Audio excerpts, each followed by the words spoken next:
प्रभु राम देव भगवान अल्लाह खुदा ईश आदि नाम एक ही शक्ति के हैं।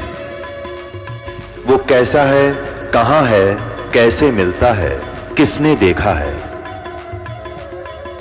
ये प्रश्नवाचक चिन्ह पूर्ण रूप से हटाने के लिए अवश्य सुनिए जगत गुरु तत्वदर्शी संत रामपाल जी महाराज के अमृत वचन सर्व पवित्र धर्मों के पवित्र शास्त्रों के आधार पर।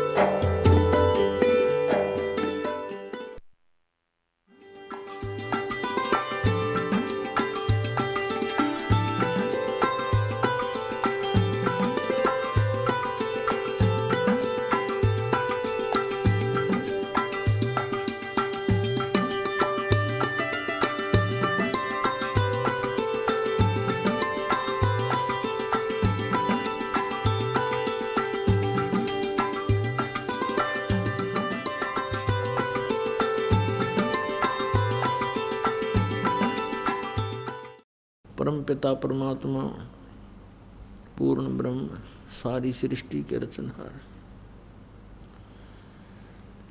कबीर देव जी अल्लाहु अकबर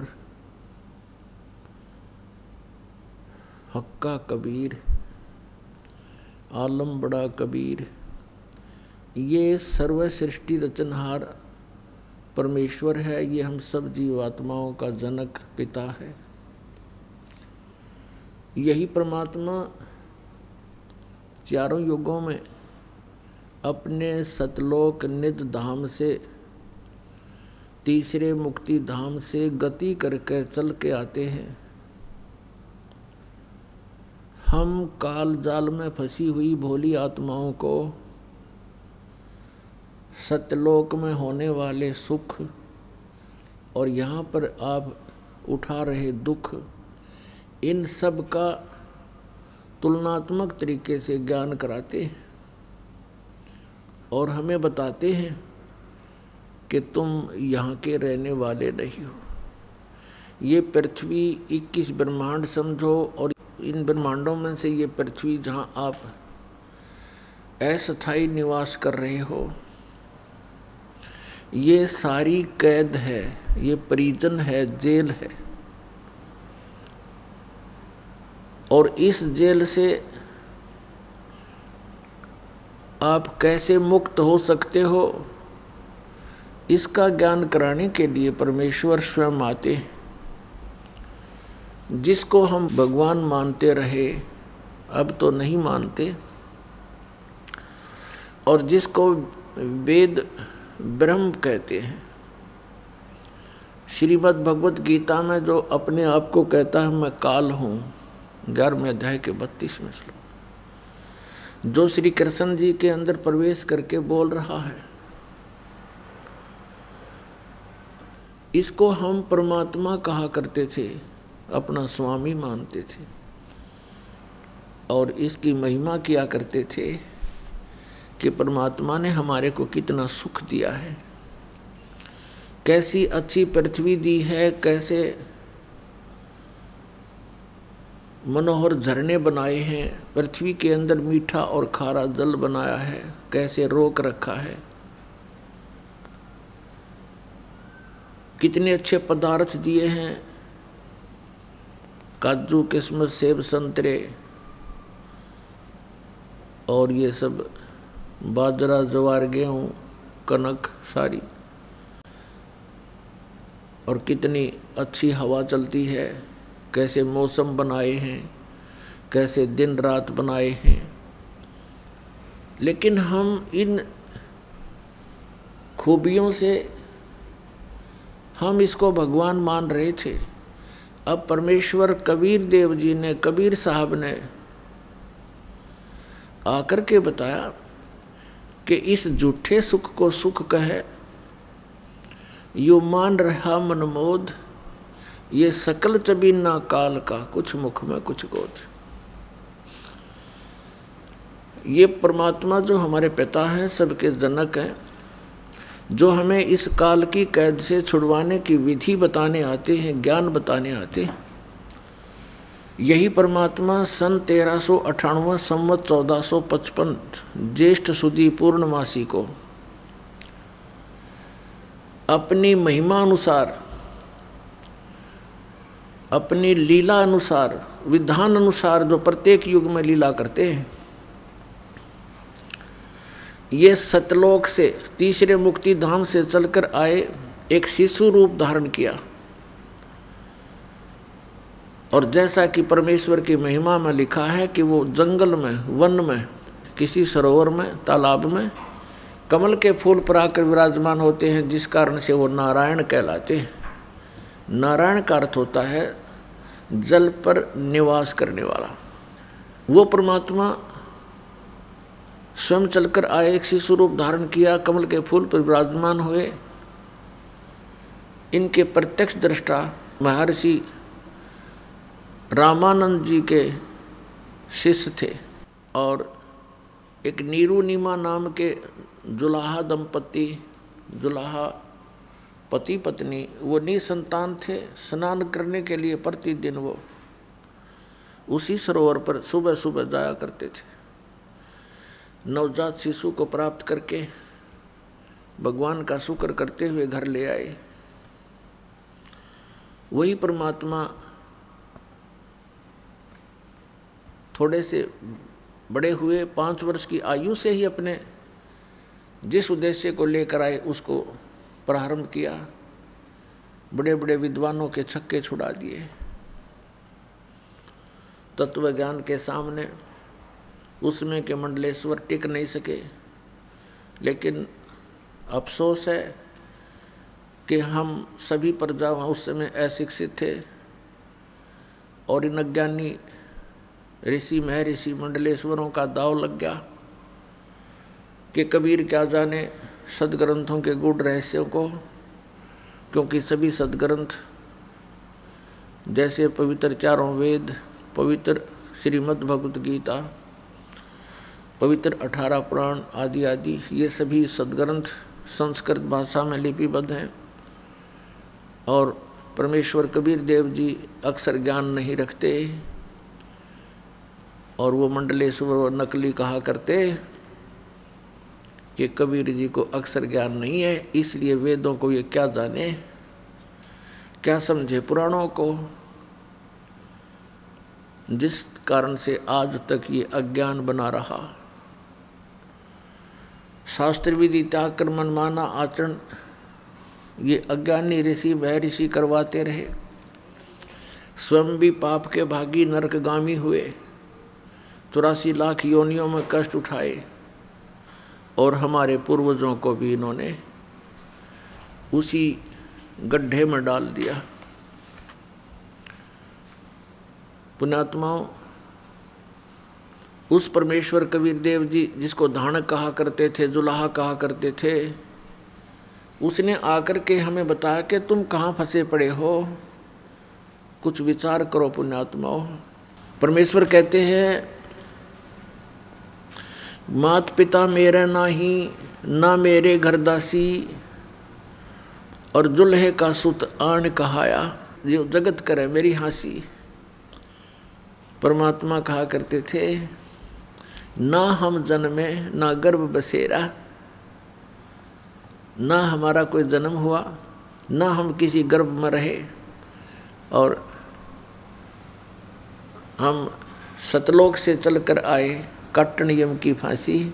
अब परमात्मा की इन बातों पर विश्वास किसी को नहीं हो रहा था, क्योंकि हमें अक्सर ज्ञान नहीं था। और ये शिक्षा इस मनुष्य जीव की सबसे बड़ी शत्रु है। हम भले इसको बड़े गर्व के साथ मानते हैं कि शिक्षा नहीं है तो पशु के समान जीव है, नहीं। ऐसे कहने वालों को सबसे पहले ये सोचना चाहिए कि आपके माता पिता क्या पशु थे जिन्होंने कभी शिक्षा ग्रहण नहीं की, और उनका कितना नेक आचरण था, कितने नेक विचार थे, कैसी सद्भावना उन लोगों में थी। और आज के मानव को तोल कर देखो उन महापुरुषों के साथ जिनको शिक्षा नहीं थी। इन शिक्षा से बिगड़े हुए व्यक्तियों को अब सुधारना कितना कठिन हो गया है, अभिमान का अंत नहीं। जरा सी पोस्ट किसी को मिल जा धरती तोल देता है, आगा पीछा नहीं देखता पाप करते समय। तो इस शिक्षा का सबसे बड़ा हमें लाभ हुआ है कि हम इस शिक्षा से परमात्मा पहचान सकते हैं। इसलिए ये परमात्मा ने ये विष हमारे को 3 युगों में नहीं खाने दिया, सतयुग त्रेता द्वापर तक। केवल एक ब्राह्मण वर्ग ही शिक्षा का अधिकारी होता था, अन्य अपने परंपरागत कर्म करते रहते थे, दादा ही काम किया करते थे और सुख से जीवन व्यतीत करते थे। राग द्वेष नहीं था, कपटता नहीं थी। जब से ही शिक्षा का दौर बढ़ा है तो उसी दिन से हमारे अंदर बहुत परिवर्तन हो गया। और अब ये शिक्षा अनिवार्य है, इसको ग्रहण करना चाहिए। प्रत्येक बच्चे और बूढ़े को पढ़ाइए ताकि वो अपने सदग्रंथों को पहचान कर भगवान पहचान ले। इसका सबसे बड़ा लाभ हमें अब होगा। अब भले ही मानव बिगड़ गया है, क्योंकि दास का जन्म 8 सितंबर 1951 को हुआ। उस समय तक शिक्षा नाम मात्र भी नहीं थी। बहुत ही हजारों में कोई 2-4 शिक्षा ग्रहण किया करते थे। और उसके बाद ये शिक्षा का ऐसी बाढ़ आई, क्योंकि परमात्मा ने ये शिक्षा देनी थी। ये कंप्यूटर और ये इंटरनेट बनवाने थे ना, ये जीव नहीं बना सकता इनको। ये भूल है मानव की, ये नहीं सोचा मैंने ये ऐसी खोज करके ऐसे इंस्ट्रूमेंट बना दिए। ये गॉड गिवन ज्ञान है, गॉड गिवन विज्ञान है, नॉलेज है। और इसका उद्देश्य क्या था परमात्मा का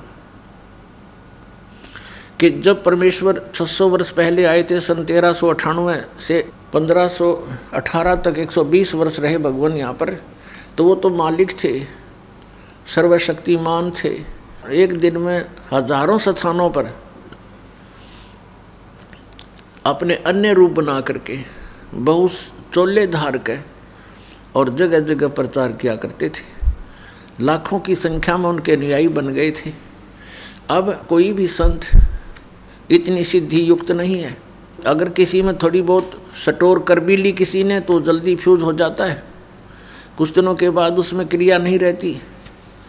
जिस कारण से परमात्मा ने ये मीडिया बनवाया, और मीडिया भी अपने दायित्व से दूर भाग रहा है, सत्य को सामने लाने में कतराता है, असत्य के ढोल पीटने में अपना गर्व समझता है। और ये सब कुछ परमात्मा ने अपने प्यारे बच्चों को, अपनी प्यारी आत्माओं को इस तत्व ज्ञान समझाने, घर घर पहुंचाने के लिए दिया था।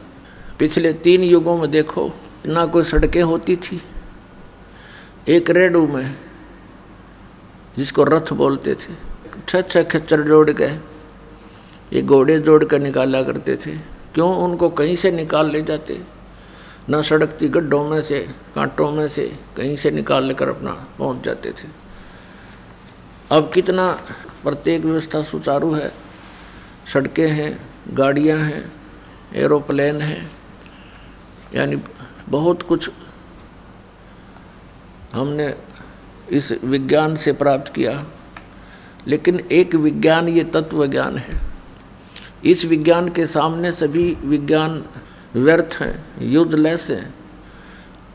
और इस विज्ञान को हम छोड़कर केवल अपने पेट रोजी रोटी के तक सीमित जो वस्तु है उसी पर सारा जीवन व्यर्थ कर रहे हैं। इसके साथ साथ परमात्मा की भक्ति अनिवार्य है। तो जैसा कि प्रसंग चल रहा था, परमेश्वर कबीर जी ने आकर के हमें ये ज्ञान दिया, ये बताया कि तुम यहाँ काल के जाल में फंसे हुए हो, ये तुम्हारा ठीक ठिकाना नहीं है, आप मुझे पहचानो। और उसके लिए बताया करते थे कि जिस क्रिया को तू करते करते सारा जीवन व्यर्थ कर देता है, ये तेरे साथ नहीं चलता। जैसे परमात्मा ने बताया कि तुम जिस शक्ति को परमात्मा मान रहे हो, ये भगवान नहीं है। मुल्ला माया मग में बैठी हंसा चुन चुन खाई, ये ज्योत स्वरूपी अलख निरंजन कह मैं ही करता भाई। एक न करता दो ना करता, ये 9 बना दिए भाई, और 10वां भी धुंधर में मिल जा सत कबीर दुहाई। क्या बताते हैं कि ये ज्योत निरंजन काल कहता है मैं ही भगवान हूँ और कोई परमात्मा नहीं है। जैसा कि शिव पुराण विद्वेश्वर संहिता के अंदर ये काल भगवान कहता है इन ब्रह्मा और विष्णु को कि पुत्रों, तुमने अभिमानवश अपने आप को ईश मान लिया, भगवान मान लिया, तुम भगवान नहीं हो। इस संसार का मैं ही करता हूँ, मेरे अतिरिक्त कोई परमात्मा नहीं है। तो यहाँ भगवान कहते हैं कबीर परमेश्वर जी की महिमा से परिचित हुए, फिर गरीबदास साहिब जी को यथार्थ ज्ञान दिया। आदरणीय गरीबदास साहिब जी परम पूज्य परमेश्वर कबीर साहिब जी से प्राप्त ज्ञान के आधार से कहते हैं ये मुल्ला माया मग में बैठी हंसा चुन चुन खाई, और ये ज्योत स्वरूपी अलख निरंजन यो काल कह मैं ही करता भाई, मैं ही करता हूँ। जगत का पेखना पेख्या दणी का नाम न लेखा, जगत का पेखना पेख्या दणी का नाम न लेखा।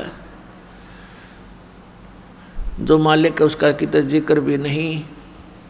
फिर कहते हैं एक न करता दो ना करता, ये 9 ठहराए भाई। कहते एक भी भगवान मना काम चलाए इनका, इन 9 भगवान बना दिए। और कहते हैं 10वां भी धुंधर में मिल जा सत कबीर दुहाई। 10वां एक भगवान और आवेगा काल का भेजा हुआ, कलयुग के अंत में आवेगा। इन काल के द्वारा भेजे गए अवतारों का विधान है कि ये दुष्ट वृत्ति के लोगों को मारकर ही शांति स्थापना की चेष्टा करते हैं। उससे शांति नहीं होती और अशांति फैल जाती है। जैसे परशुराम जी ने अक्षत्रियों को मार डाला था। अक्षत्रिय इतने निकम्मे हो गए थे, वो कोई भी ऊंच नीच से नहीं डरते थे, इज्जत बेइज्जती का ध्यान उनको नहीं रहा था। वो बहुत बदतमीज हो गए थे, जनता के लिए दुखदाई बन गए थे। ये राजा लोग, राजनेता। तो परशुराम जी ने आकर उनको सबको काट दिया था फरसे से। लेकिन परमात्मा कबीर जी कहते हैं कि ये कोई समाधान नहीं है शांति स्थापना का और बुराई को नाश करने का। इससे तो और बुराई बढ़ गई। जो उनकी पत्नियां विधवा हुई, बच्चे अनाथ हुए, अब उनके सामने कितनी परेशानी खड़ी होगी। कोई उनकी बेइज्जती कर रहा है, इज्जत लूट रहा है, बच्चों के लिए परवरिश का कोई साधन रहा नहीं। ये खाक शांति उत्पन्न की उन्होंने, और क्या खाक उन्होंने ये बुराई मिटाई। परमात्मा आते हैं अपने तत्व ज्ञान और अपनी शक्ति से बुरे से बुरे व्यक्ति को भी नेक बना देते हैं, और फिर वो पुण्यात्मा स्वयं भी भक्ति करते हैं और अन्य समाज को भी वो दुखदाई नहीं होते, क्योंकि वो परमात्मा से डरने वाले बन जाते हैं। परमात्मा से डर उस समय लगता है जब हम कुछ तत्व ज्ञान से परिचित हो जाते हैं। तत्व ज्ञान से परिचित होने के बाद परमात्मा कहते हैं तुमने उस दरगाह का मैल नहीं देखा और धर्मराज के तिल तिल का लेखा, कि तुम यहाँ गलतियाँ करते हो, रिश्वत लेते हो, किसी को सताते हो, अपने से निर्बल को तंग करते हो।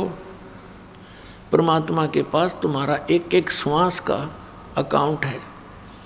आप मन में गलत भी सोचते हो, वो भी आपके बैड अकाउंट में वह एंट्री होती है, और उसका भी फल आपको भोगना पड़ता है। आप देखते हो किसी के टांग कट गई, किसी का हाथ कट गया, किसी की आंखें फूट गई, कोई कोढ़ से पीड़ित है, किसी को कैंसर है, किसी की जिह्वा में कैंसर है, किसी के कहीं पर परेशानी है। ये कारण क्या है? अब वो सोचता है कि मैंने इस जन्म में कुछ ऐसा किया नहीं, भगवान कहाँ है, मुझे क्यों दुख दिया। तो ये हमारी बालकों वाली बुद्धि है। हम भूल जाते हैं कि हम पहले भी बहुत बार जन्म चुके हैं और उन जन्मों में हमने कितने जुल्म किए हुए होते हैं। राजा बने, वहाँ अनरस किए, अत्याचार किए, शक्ति का दुरुपयोग किया और अब उसका भोग किया। कोई अंधा होकर डोल रहा है, कोई दोनों पैर नहीं उसके। पुण्यात्माओं, ये तो हुआ सो हुआ। अब भगवान हमें बताना चाहते हैं कि जो हो चुका हो चुका बच्चों, अब तो संभलो। अब चाहे कितना ही रोगी हो, कैसा ही अंग भंग हो और कैसा ही दुष्ट या नेक व्यक्ति हो, परमात्मा के ज्ञान से वह फिर से संभल सकता है। परमात्मा ने आकर हमें बताया, एक पुण्य एक पापी आया, एक है सूम दलेल रे, गरीबदास हरि नाम बिना सब ही जम की जेल रे। जैसे कुछ पुण्य आत्माएं हैं, अच्छी आत्माएं हैं, नेक नीति से जीवन निर्वाह कर रहे हैं,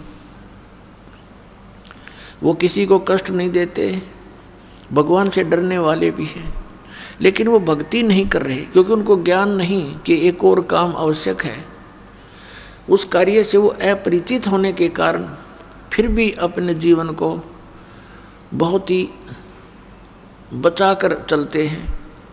और एक व्यक्ति दूसरा उसके साथ है, शराब भी पीता है, चोरी भी करता है और भी बदमाशी करता है और वो भी अपना जीवन जी रहा है। और फिर क्या होता है, इन दोनों में अंतर क्या है? जनसाधारण तो ये कहेगा कि ये नेक आदमी तो बहुत अच्छा है और ये निकम्मा आदमी तो निकम्मा बहुत है, ये तो अंडरस्टूड है। लेकिन जब हम इस अध्यात्म ज्ञान से तोलेंगे, जितने वो अच्छे और बुरे हैं वो तो है ही हैं, लेकिन जीवन दोनों का ही व्यर्थ है। अब ये कैसे कि जैसे एक खेत है, जमीन है 1 एकड़, वो बा रखी है, संवार रखी है, उसमें घास फूस अड़ंगा है नहीं, खरपतवार से रहित है। और दूसरा किला है, उसमें झाड़ बोझड़े जंखाड़ नेरे उगे हुए हैं, कांटेदार झाड़ी हैं, कीकर बबूल जाम गया है। एक वो एकड़ जमीन है। यदि उस बाहे संवारे खेत में, एकड़ जमीन में बीज नहीं बोया तो दोनों एक जैसे हैं। उस बाहे संवारे का क्या लाभ हुआ जब बीज ना बोया था? वो भी उससे जैसा है, जैसा वो व्यर्थ है, ऐसा ही वह व्यर्थ है। तो कहने का भाव ये है कि जब हम राम नाम का बीज बोवांगे, फिर वो अच्छा व्यक्ति तो अच्छा और गणा हो गया। और यदि उस झाड़ जंखाड़ उगे हुए निकम्मा व्यक्ति भी बुरे काम छोड़ के और परमात्मा के मार्ग पर लग जाता है, वो भी अच्छा हो जाएगा। उसको थोड़ा समय लग जाएगा। जैसे किसान जब उस खेत ने संवारना शुरू करता है तो उस बंजर जमीन में थोड़ा सा मेहनत ज़्यादा करनी पड़ती है, वो पर संवार के छोड़ दिया करे, चाहे कितना मेहनत। ये दास समझो किसान है और आप जी के अंतःकरण ये खेत हैं। अब नेक आत्मा आती हैं तो और अच्छा दास को घनी मेहनत ना करनी पड़ेगी, आते बीज डाल देंगे नाम का और प्रफुल्लित होगा। और जो शराबी कवाबी है, रिश्वतखोर है, चोर है, ठग डाकू है, वो बंजर जमीन है, वो भी अगर हमारे संपर्क में रहेगा तो किसान का उसके ऊपर कभी कस्सी बजेगी, कभी ट्रैक्टर चलेगा और कभी हल से, तो उसको साफ करके छोड़ देगा और फिर दोनों एक से हो जाएंगे। जब ही सतनाम हृदय धरो, भयो पाप को नाश। जैसे चिंगारी अग्नि की बाई, पड़े पुराने घास। अब जैसे कोई पाप गणे इकट्ठे कर रखे हैं, परमात्मा की शरण में आ जाए, मर्यादा में रहे, तो फिर सतनाम का जो जाप है ये 2 अक्षर का है, जिसमें एक ओम मंत्र है, दूसरा तत्व सांकेतिक है। ये दास बताओ, इन दोनों का श्वास उस श्वास से सिमरण करना पड़ता है। तो इस सतनाम के जाप से आपके संचित कर्म नाश हो जाते हैं, जो युगों युगों का ढेर लगा पड़ा है। उन्हीं में से आपको कुछ पुण्य कुछ पाप निकाल के ये एक मानुष जीवन दिया जाता है। और फिर आपके प्रारब्ध में भी अगर कोई कष्ट है, आपके इस जीवन में जो लेख लिखे गए हैं, आपकी किस्मत बनाकर भेजी है भगवान ने, इस धर्मराज ने, तो उसमें भी यदि आपका कोई दुख, कर्म पाप कर्म के कारण कोई कष्ट आना है, वो भी इस सतनाम के जाप इस दास से प्राप्त करके, अपनी मर्जी से जाप करने से नहीं, किसी डुप्लीकेट व्यक्ति से जो अधिकारी नहीं है उससे उपदेश लेकर के वो नकली कहीं भ्रमित भी कर रहा हो, तो उससे भी कोई लाभ नहीं होगा। तो फिर आपका प्रारब्ध का पाप भी नाश हो जाता है। तो पुण्यात्माओं, एक पुण्य एक पापी आया, एक है सोम दलेल रे। गरीबदास हरि नाम बिना, ये सब ही जम की जेल रे। कहते जब तक सतनाम आपको प्राप्त नहीं होगा, पापी है वो नरक में चला जाएगा, को पुण्य करता वो स्वर्ग में। फिर दोनों खाली हो गए, पाप वाला नरक में पाप खत्म करके, स्वर्ग वाला स्वर्ग में पुण्य खत्म करके, और फिर वह दोनों वापस यहाँ पर इसी काल की जेल में। तो परमात्मा क्या बताते हैं, अमर करूं सतलोक पठाऊं, तात बंदी छोड़ कहाँ। बंदी छोड़ हमारा नामम, अदर अमर है अस्थिर ठामम। पुण्यात्माओं, आपके ऊपर बहुत जबरदस्त प्रभाव है। जैसे किसी व्यक्ति ने नशा कर रखा हो और वो घर के सामने से ही गुजर जाता, आगे चला जाता है, उसको ये नहीं पता तेरा घर कहाँ है, वो नहीं पहचान पाता तेरा माता पिता भी सामने खड़े हैं। तो वो दशा आज आपकी और हमारी है। हमारे पिता यहाँ भटक भटक कर चले गए, 120 वर्ष तक रहे वो बनारस में, काशी शहर भारतवर्ष में। सन 1398 से सन 1518 तक एक अपने विधान अनुसार एक सिंपल मैन की, एक साधारण मनुष्य का रोल भूमिका करके, और वो परमात्मा अपना तत्व ज्ञान प्रचार करके, और जो लीला भगवान किया करते हैं वो करते ही करते हैं। ऐसी लीलाएं उन्होंने की और हमें समझाने की चेष्टा की, लेकिन हमारा ये अज्ञान आगे अड़ा रहा, जिस कारण से आज तक हम भटक रहे हैं, अपने भगवान को पहचान नहीं पा रहे। आप बहुत कष्ट उठा रहे हो, लेकिन एक शराबी व्यक्ति हो या भांग का नशा कर रखा हो, वो कहीं पड़ा रहे, धूप और छाया का उसको पता ही नहीं। उसको तो वो जून महीने की गर्मी भी, जिसमें उसको पसीना आया हुआ है, बाहर पड़ा है, हरियाणा पंजाब राजस्थान उत्तर प्रदेश मध्य प्रदेश की गर्मी में, उसमें उसको कोई कहे जो बाहर पड़ा हो नशा करके कि उठ ले भैया,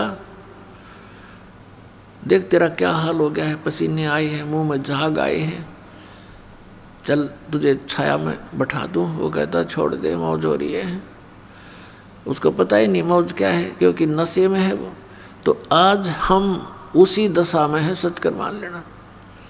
चाहे यहाँ प्रधानमंत्री बना हो, चाहे सारी पृथ्वी का पति बना हो, वो इसी नशे में बातें कर रहा है। अब पुण्यात्मा परमात्मा कहते हैं, इस झूठे सुख को सुख कहे, ये मान रहा मन मोद, ये सकल चबीना काल का, कुछ मुख में कुछ गोद। फिर क्या बताते हैं, कबीर ये माया अटपटी, सब घट आण अड़ी, किस किस को समझाऊं या कुएं भांग पड़ी। इस 21 ब्रह्मांड के कुएं में इस काल भगवान ने, जो यहाँ का स्वामी है, यहाँ का मालिक है, इसने ये झूठे सुख की इस माया की भांग डाल दी और सभी ने उसी के जल को पान कर रखा है, पी रखा है। अब आप शाम के समय किसी ठेके पर जाकर देखो, वहाँ से पी कर टीटी बनकर से 100 जने आ रहे हों, रास्ते में उनसे बात करके देखना, एक जैसी भाषा, एक जैसी चाल, एक जैसा उनका बर्ताव होगा।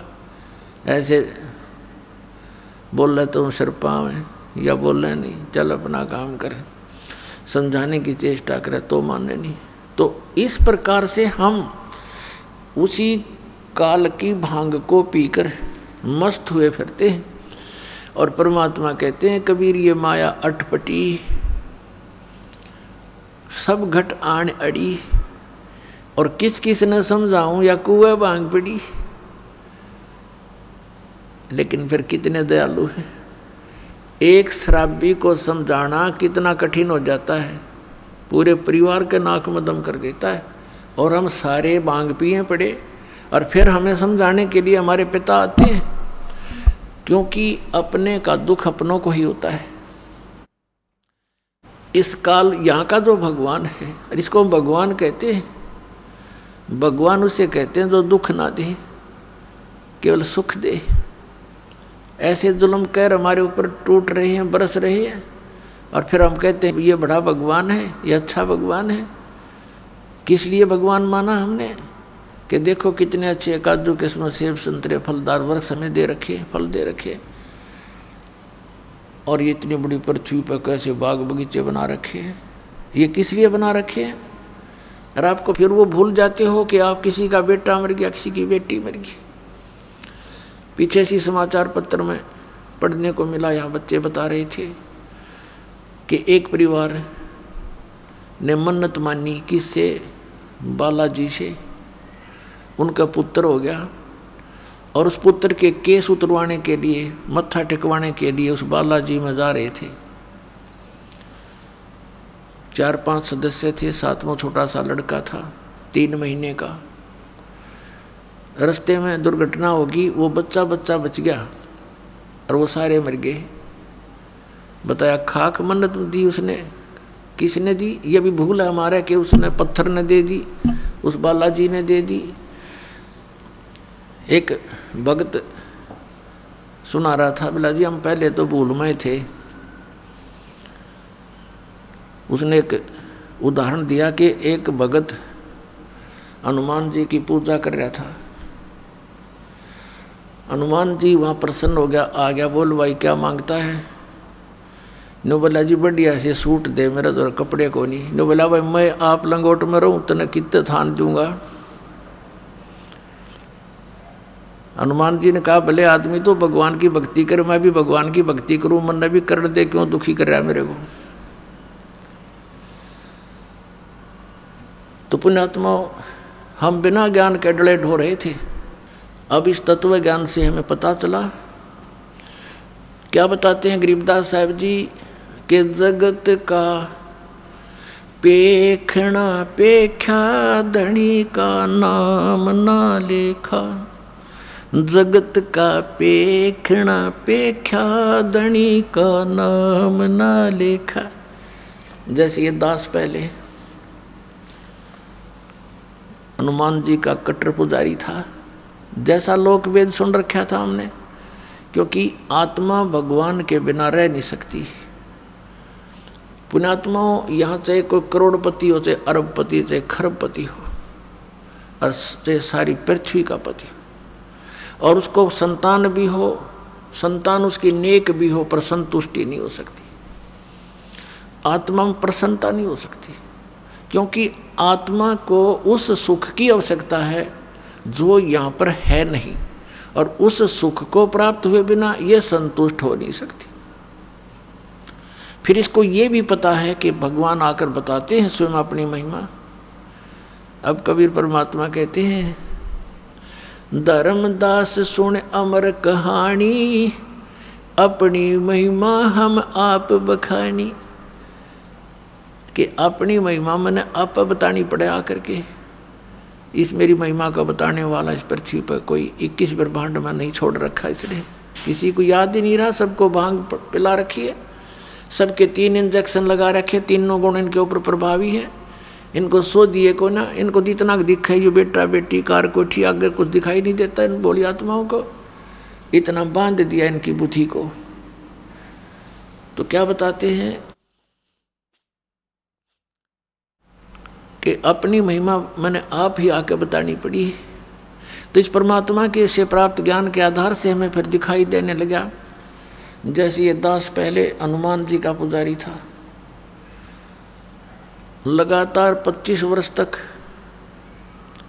यानी 10-12 वर्ष का ये दास ऐसे अपने साथी विद्यार्थी से सुनकर कि हनुमान चालीसा का 7 बार पाठ करना चाहिए प्रतिदिन, और श्री कृष्ण भगवान परम शक्ति है।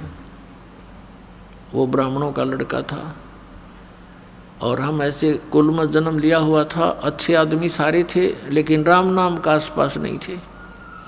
राम की तो दिन में चर्चा भी नहीं चला करती, दिन रात में कभी भी अपना पेट भरने के धंधे में जुड़े रहते, हमें भी जोड़े रहते।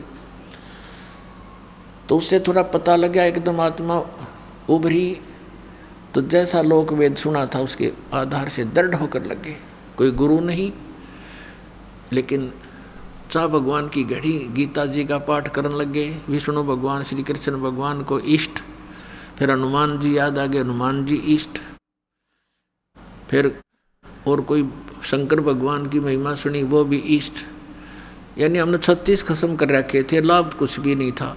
यदि पूर्व संस्कार से कोई हमें लाभ होता था, क्योंकि बच्चे पढ़ते हैं उनको तो यही बड़ी बात होती है कि वो परीक्षा में पास हो जाए।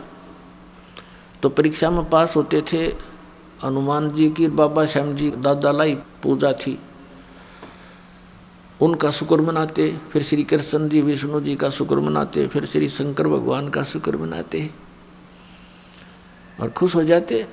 बस पास हो गए, फिर भूल जाते, अगली परीक्षा में फिर याद करते बस। और फिर जैसे वहाँ हुआ, फिर संतान की इच्छा होती है। हम संतान को सबसे पहले पुत्र प्राप्ति की इच्छा करते थे, अज्ञानता के कारण हमें ज्ञान नहीं था। लेकिन पुत्र और पुत्री में पुण्यात्माओं, भूल का भेद मत करना। काल ने हमें यहाँ मूर्ख बनाकर पीड़ित करने के लिए, दुखी करने के लिए यहाँ इस तरह की गलत रीति रिवाजों में जोड़ रखा है। तो पुत्र उत्पन्न हुआ, बड़ी खुशी मनाई, नौकरी प्राप्त हुई, फिर भगवान के गुण गाए। अब पता चला कि जिन भगवानों को हम ये मान रहे थे कि ये हमें सब कुछ दे रहे हैं, वो ना कुछ दे सकते ना हमसे कुछ ले सकते। ये स्वयं स्वीकार करते हैं कि हम केवल नियमित कार्य ही कर सकते हैं। जिसके भाग में जैसा है पुण्य या पाप, हम उनको एज इट इज पूरा भुगवाना हमारा कर्तव्य है। उसमें कोई परिवर्तन नहीं कर सकते, अनुग्रह नहीं कर सकते। और श्री शिव पुराण के अंदर ये काल भगवान ब्रह्मा विष्णु और अपने पुत्र शिव को, शंकर को वहाँ संबोधित करता हुआ कह रहा है कि तुम सभी को अलग अलग विभाग दिए हैं, सतिथि, उत्पत्ति, संहार, लेकिन ये अनुग्रह तुम नहीं कर सकते किसी पर। अनुग्रह माने कृपा। तो फिर ये भगवान की से जब अनुग्रह नहीं कर सकते, हम दुखी हैं तो दुखी देखे जाएंगे, इनका भी कोई भी वश नहीं चलेगा, क्योंकि इनकी पावर से बाहर की बात है। तो हम इनसे ही ये सब लाभ मान रहे थे। तो यहाँ परमात्मा कहते हैं जगत का पेखना पेख्या धनी का कित नाम ना लेखा। जो हमें सब कुछ दे रहा था, हमें सब कुछ उपलब्ध करा रहा है, हमारे दुखों का निवारण कर सकता है, उसका कहीं नाम भी नहीं, जिक्र भी नहीं। अब इस प्रकार से हम परमात्मा की भक्ति महिमा से अपरिचित होकर के ये सब क्रियाएं कर रहे थे और इन भगवानों पर आश्रित थे। कबीर परमेश्वर जी कहते हैं कि धर्मदास सुन अमर कहानी, हमने अपनी महिमा आप बखानी। क्या बताते हैं परमात्मा कबीर परमेश्वर जी? कबीर पीछे लग गया जाऊं था मैं लोक वेद के साथ, रस्ते में सतगुरु मिले भाई दीपक दे दिया हाथ। कबीर परमात्मा जी कहते हैं कि इस भक्ति के मार्ग में, भक्ति के सफर में हम लोक वेद के आधार से चल रहे थे और इस भक्ति मार्ग में, इस रास्ते में हमें सतगुरु मिल गए। उन्होंने तत्व ज्ञान रूपी ये दीपक टॉर्च हमें दे दिया। अब हम इस तत्व ज्ञान यथार्थ भक्ति मार्ग रूपी टॉर्च तत्व ज्ञान की रोशनी में हम पथ भ्रष्ट नहीं होंगे, हम कुमार्ग पर नहीं जाएंगे, हम सुमार्ग पर चलेंगे और अपने घर पहुंच जाएंगे, यानी मोक्ष प्राप्त कर लेंगे। तो परमेश्वर ने स्वयं अपने ऊपर उदाहरण देकर बताया है कि पीछे लग गया जाऊं था लोक वेद के साथ। अब जैसे पुण्यात्माएं हैं, ये भटक रही है भगवान के लिए, लेकिन इन काल के दूतों ने इस काल प्रेरणा से स्वयं भी इनको ज्ञान नहीं है, ये अब अभिमानी बन गए हैं, इतना सच्चाई को देखकर भी ये मानने को तैयार नहीं है, क्योंकि ये आपके हितैषी नहीं है, ये आपके शत्रु का रोल कर रहे हैं। जब तक ज्ञान नहीं था तो पुण्यात्माओं ये सोच सकते हैं कि भी इनसे गलती बन गई संतों से, और अब ये दास क्लियर कर रहा है, इनके सब के इतिहास दिखा रहा है कि मैं इनका कोई शत्रु नहीं हूँ, इनका मित्र का काम कर रहा हूँ। ये अपने अभिमानवश भले ही मुझे अपना विरोधी मान रहे हो, ये इनकी बालक सोच होगी। हम ऐसे भयंकर दौर से गुजर रहे हैं, हम ऐसे खतरनाक समय में इस लोक में रह रहे हैं कि हम जिस ओर जा रहे हैं आगे वो अजगर मुंह खोले बैठा है, ये काल रूपी अजगर, और सबको खाता है। गीता अध्याय नंबर 11 के श्लोक नंबर 32 में स्वयं कहता है कि अर्जुन मैं काल हूँ और ये देख अब प्रवृत्त हुआ हूँ, अब तेरे सामने प्रकट हो गया हूँ, श्री कृष्ण से निकल कर बाहर दिखाई दे रहा, और मैं इन सब को खाऊंगा। तो ना युद्ध करेगा तो भी नहीं बख्शूंगा इनको। तो हम उसको पूज रहे हैं, देख फुटे भाग हमारे, उसको भगवान मान रहे हैं, वो कहता मैं खाऊं सबको, फिर भी हम संतुष्ट, क्योंकि हमारी बुद्धि इतनी ही काम कर रही थी कि ये तो मरना जीना लगा हुआ है। वाह भाई वाह, फिर क्या जीवन यहाँ पर, सारा जीवन खो देता है प्राणी, अपने कोठी बंगले बनाने में 1 मिनट में मर जा, कुत्ता बन के वहीं धूम लगाए फिर जुलूस काट देता है हमारा। ये खाक जीवन है यहाँ पर नहीं ज्ञान था तब तक कोई बात नहीं, वो तो व्यवस्था थी, मजबूरी थी। अब क्या है, सामने इतिहास रख दिया, भगवान ने जो ज्ञान दिया वो आपके समक्ष उजागर करवा दिया परमपिता कबीर भगवान ने अपने बच्चों के लिए। और ये तत्व ज्ञान रूपी आपको आंखें दे दी, आपका अज्ञान रूपी मोतियाबिंद का ऑपरेशन कर दिया, और अब भी जानबूझकर कुएं में पड़ो। तो उसके लिए परमात्मा कहते हैं जानबूझ साची तजर करे झूठ तने, ताकि संगत है प्रभु सोपन में भी ना दे। इसे नीच की वो गुरु बना बैठे, ऐसे प्रत्यक्ष प्रमाण दिखा दिए, ऐसा भगवान है, ये उसका विधान है, इस भक्ति से भगवान प्राप्ति होगी। ये वेदों में प्रमाण, ये गीता जी में प्रमाण, ये उन महापुरुषों की वाणी में प्रमाण जिन्होंने भगवान पाया है, ये मंत्र है, और इस मंत्र का अधिकारी इस पृथ्वी पर इस दास के अतिरिक्त कोई नहीं है। इसको अभिमान समझो चाहे तत्व ज्ञान समझो, ये आपकी अपनी सोच है।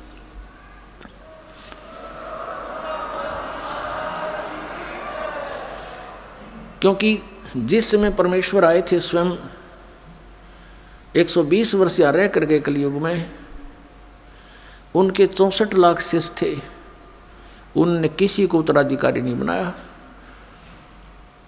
कि अन्य को भी कह दूं तू नाम दे दिया करे। इस नाम का देना कोई बालकों का खेल नहीं। एक अनमोल जीवन, मनुष्य जीवन के साथ खिलवाड़ करना, इनके जीवन को नष्ट करना मात्र है, और अपने सिर पर भार धरना। तो परमात्मा स्वयं इनाम देते थे। उनको मालूम था कि नाम देने का अधिकारी यहाँ कोई नहीं हो सकता, वो इतने वजन को सहन नहीं कर सकते, इस सफर में वो सफल नहीं हो सकते। तो उस समय परमात्मा ने स्वयं ही 64 लाख शिष्यों को स्वयं ही उपदेश दिया था। और आज इस दास को, अपने वफादार कुत्ते को आपके लिए भौंकने के लिए, धनियों को जगाने के लिए अब फिर भेज दिया। ये दास लगातार सन 1994 से भौंक रहा है, और अज्ञानता के कारण सभी ये समझते हैं कि निंदा करता है रामपाल, ये तो संतों की आलोचना करता है। पुण्यात्माओं, जरा ध्यान से सुनो इस दास के वचनों को, और जो प्रमाण दिए जाते हैं उन्हें गहराई से सोचो। आपने फिर आलोचना की परिभाषा ही नहीं पता, आलोचना कहते किसे। जैसे किसी व्यक्ति ने नकली नोट छाप दिए 500 के, जनता को ठग रहा था, सरकार को पता चला, ओरिजिनल और डुप्लीकेट दोनों नोट साथ साथ रख के मीडिया में, समाचार पत्रों में प्रिंट करके भेजे, टीवी पर दिखाए कि भाई ये नकली है, ये असली है। अब कोई कहे कि सरकार तो किसी के नोटों की आलोचना कर रही है, तो कौन कह सकता, या तो उस ग्रुप का होगा, या कति महामूर्ख व्यक्ति, और या फिर अभिमानी व्यक्ति, या नशा कर रखा होगा किसी ने। सरकार आलोचना नहीं, एक महापरोपकार कर रही थी। ना जाने कितने बोले आत्मा ठगे जाते, मुश्किल से 2 रुपये दिहाड़ी करके सामने घर आता है, और उसमें 500 रुपये का नकली, तो मर गया बेचारा, टक्कर मार कर होता परिवार। तो पुण्यात्माओं, ऐसे ये दास आपके साथ कर रहा है। इन सब नकली संतों के इतिहास दिखा दिए, नकली महर्षियों के इनके विद्वान दिखा दिए, इनके द्वारा लिखी पुस्तकें आपके रूबरू कर दिए, किसी विद्वान थे, इनको कख भी पता नहीं, और करोड़ों व्यक्तियों को बर्बाद किए बैठे हैं। अब इनको अब भी लज्जा नहीं आती, क्योंकि इनको पता है कि हमने इतना ज्ञान फैला दिया है कि हमारे जीवन में तो शायद ये नहीं समझ सकेंगे रामपाल की भाषा को। लेकिन पुण्यात्माओं, परमात्मा के बच्चे हैं सभी, वो संत भी भगवान के बच्चे हैं, वो भी उनके लिए बुरे नहीं हैं। लेकिन परमात्मा तो उस जड़ को पकड़ता है कि ये सभी काल ने भ्रमित कर दिए, और अब भी इस दास के भौंकने से ये जाग गए, क्योंकि आप धनी आत्मा हो जो भगवान के लिए तड़प रहे हो, जा रहे हो, घूम रहे हो, और आपको जगाने के लिए दास भेज दिया अपना कुत्ता, और अब भी आप नहीं जागोगे तो फिर आपने घनी भांग पी रखी है काल की, फिर सुबह उठोगे तो आपका बहुत नुकसान हुआ मिलेगा। उठोगे कब? जब आपकी मृत्यु हो जाएगी, फिर आपके चारों तरफ यम के दूत खड़े होंगे, और आप देख रहे होगे मेरा बेटा कहाँ, मेरी बेटी कहाँ, मेरा कार कहाँ, मेरी कोठी कहाँ। कहते हैं सपना सा जा टूट उठ के मूंड पकड़ रोए, तेरा ये स्वप्न सा टूटेगा। जैसे सपने में एक भगत कह रहा था, बोला जी मैं वैसे तो रिक्शा चलाता हूँ और कार की इच्छा रखता था, मेरे पास भी कार हो। एक दिन सर्दियों के दिन थे, गहरी नींद आ गई, और मैंने सपने में जैसे मैं कार ले खरीद ली और बैठ के कार में, और स्पीड तो चला रहा हूँ। आगे मैंने ब्रेक लाना चाहा, ब्रेक लगे नहीं, तो गाड़ी टकरा गई, एकदम आँख खुली, तो पैर देखा, रजाई पार कर गया, टूटी ही शोड़ थी रजाई, उसका मांग पार कर गया पैर मेरा, वो ब्रेक लग गया था, वह रजाई भी पाट गई। तो सुबह उठा तो देखा ना वो कार थी, और वह रजाई और पाडली लात मारे मारे के। तो कहने का भाव ये पुण्यात्मा कि उस जब तुम्हारा यह शरीर छूटेगा तब तुम जागोगे, फिर तो उस रजाई में पाँव फंसा पाओगा आपका। चारों तरफ यम के दूत खड़े होंगे और फिर देखोगे कहाँ मेरी बेटी, कहाँ मेरा बेटा, कहाँ कार मेरी कोठी। और फिर देखो कितनी दुर्गति करता है आपकी। पहले तो तपस्या पर डाले जाओगे। एक स्थान ऐसा होता है वहाँ से अचानक यमदूतों के हाथों से भी वो जीव निकल जाता है। तपस्या पर डाला जाता है, वहाँ भून कर बुरा हाल करता है इसका, उससे गंध निकालता है सूक्ष्म शरीर से, फिर वापस भेज देता है। तब तक वो यम के दूत वही इंतज़ार करते हैं और वो सोचते हैं कि भगवान के पास गया है, वहाँ से वापस आएगा। और फिर वो पकड़ कर ले जाते हैं धर्मराज के पास। धर्मराज जैसा भी उसका विधान अनुसार बना देता है कि जा तू प्रेत बन। अब वो प्रेत बनाकर भेज दिया जाता है। पहले ये 13वीं क्यों मनाया करते थे और 17वीं क्यों मनाते थे कि 13 दिन तक इस जीव का ये नहीं पता यूँ कहाँ रहता है, उनको पता ही नहीं था। अब 13वें दिन आवे सारे कोल्लू में गए, पीट पड़ के तपस्या पर बन के धर्मराज के दरबार में लाइन लग जाती है। इसका नंबर आता तब इसको आगे योनि प्राप्त होती है। तो 13वें दिन फिर यो नीचे पटक दिया जाता है। फिर ये आता अपने घर, जहाँ आशा ता बादशाह हुई, कहते कि गधा बनेगा, किसी का पशु बन जाएगा उसी परिवार में, या कुत्ता बनकर उसी गली में सैर सपट्टे कर रहा होगा, या प्रेत बनकर फिर वहीं आता है घर पे। और ये घर पे आकर के क्या कहता, बेटा देख मैं आ गया हूँ, बेटी मैं आ गया हूँ। वो सूक्ष्म शरीर है, उसको बोलने के लिए स्पीकर चाहिए एक स्थूल शरीर का, वो उसका खत्म हो गया। अब वह धक्के खा रहा है, वहीं भटक रहा है, कोई उसकी सुन नहीं रहा। वो सोचता है देख कैसा परिवार है, मेरी एक बात नहीं मान रहा है। फिर काफ़ी दिन के बाद उसको दूसरे भूत मिल रहे हैं, भगत तो भूत बन गया ही वे, अब को नहीं अपना ब्योते हैं। तो ये ऐसे भी दुखी करता है, हर तरह से परेशान किया जाता है। तो जो प्रसंग चल रहा है उसी पर आते।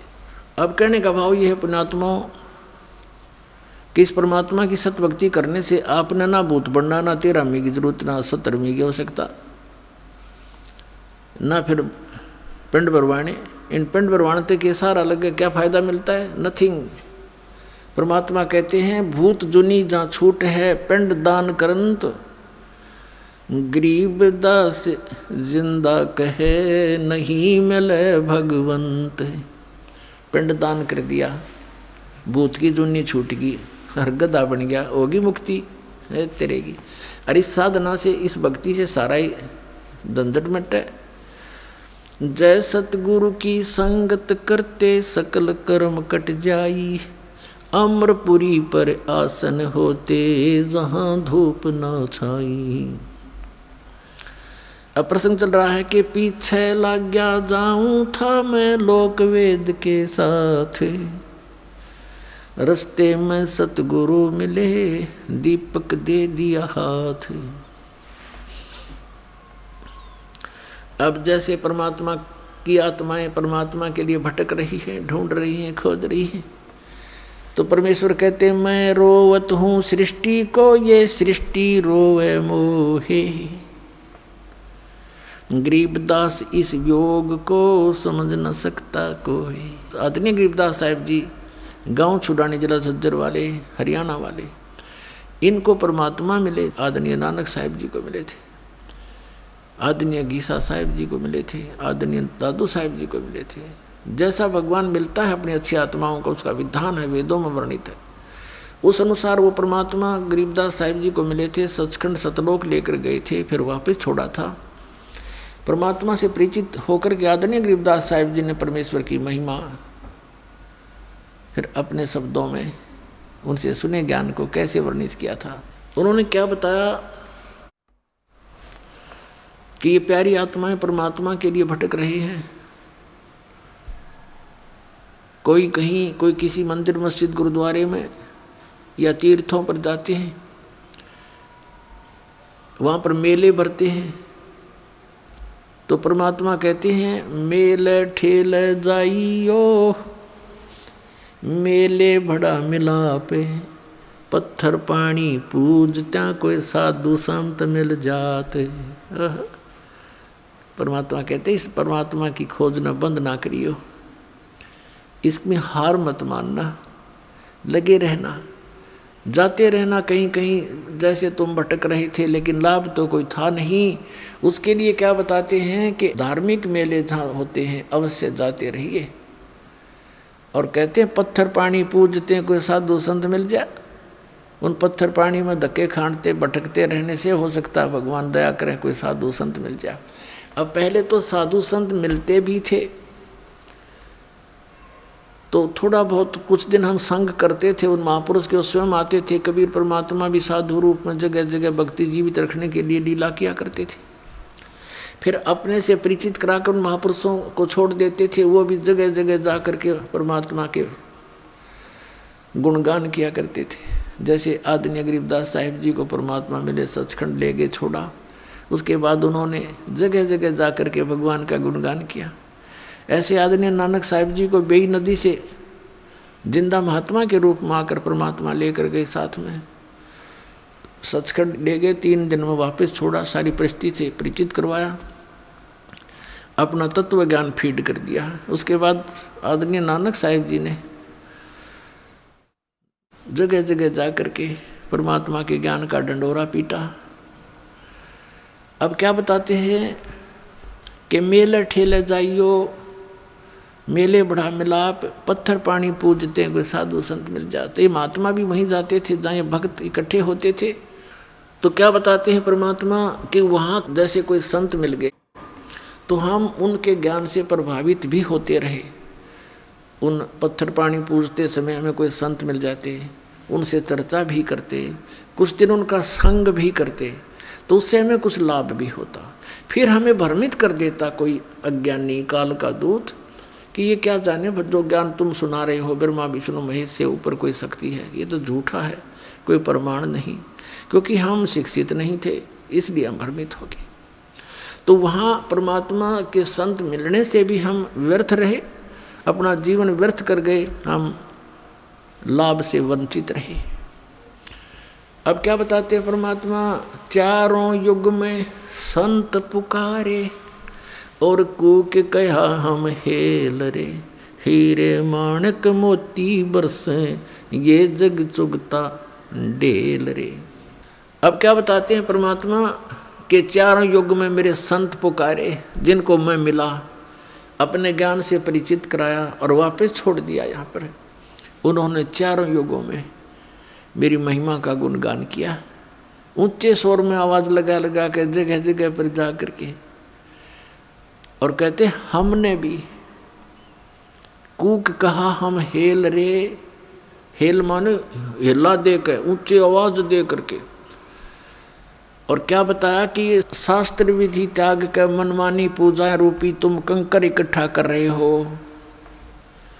और हम सत साधना रूपी हीरे मोती आपके सामने बखेर रहे हैं।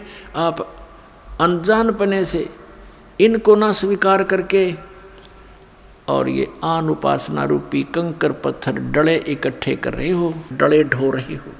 अब क्या बताते हैं, पर भी लेन जात है दुनिया, अमरा ज्ञान किने ना सुनिया। भगवान हमारे पिता हमारे बीच में खड़े होकर रो रहे हैं और कह रहे हैं कि पर भी लेन जात है दुनिया, हमरा ज्ञान किन्हें ना सुनिया। ये बोली आत्माएं कुंभ के मेले पर जो पर भी लगती है, वहाँ उस तालाब में स्नान करके मोक्ष मान रहे हैं, और हमरा ज्ञान किन्हें ना सुनिया। हमारा ज्ञान कोई सुनकर राजी नहीं, जिससे मोक्ष भी होगा और कहीं भटकना भी नहीं पड़ेगा।